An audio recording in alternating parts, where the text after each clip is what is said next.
हरतालिका तीज की व्रत कथा। हरतालिका तीज का त्योहार हर साल भाद्रपद माह के शुक्ल पक्ष की तृतीया तिथि को मनाया जाता है।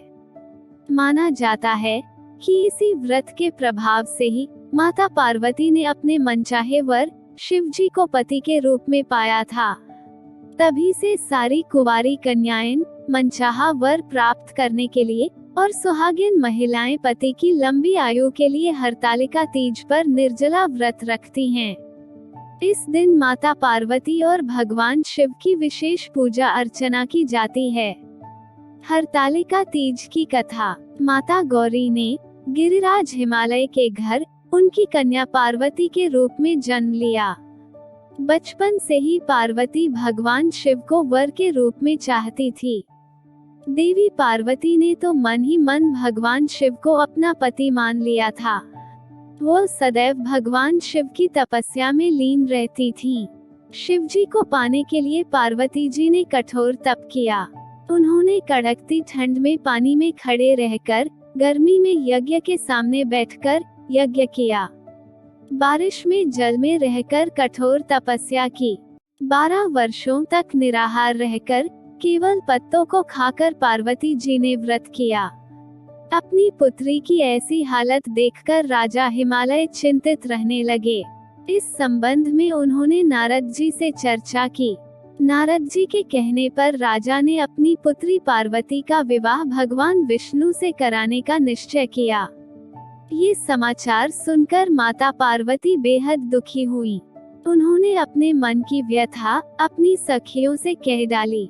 पार्वती जी के मन की बात जानकर उनकी सखियां उन्हें वहां से भगाकर घने जंगल में ले गईं। इस तरह सखियों द्वारा उनका हरण कर लेने की वजह से ही इस व्रत का नाम हरतालिका व्रत पड़ा। हरित का अर्थ है हरण करना और तालिका अर्थात सखी।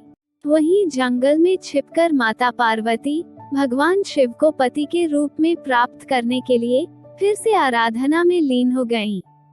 उन्होंने भाद्रपद शुक्ल पक्ष की तृतीया के दिन हस्त नक्षत्र में रेत से शिवलिंग का निर्माण किया और पूरी श्रद्धा के साथ आराधना करते हुए रात्रि जागरण भी किया।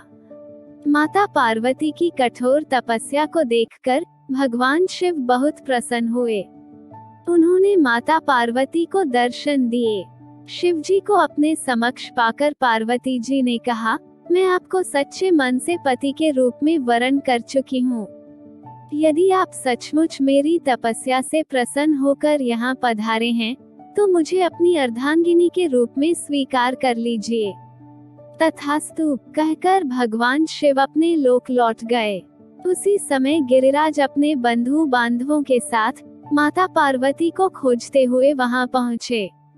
पार्वती जी ने सारा वृतांत अपने पिताजी को बताया और कहा, मैं घर तभी जाऊंगी अगर आप महादेव से मेरा विवाह करवाएंगे।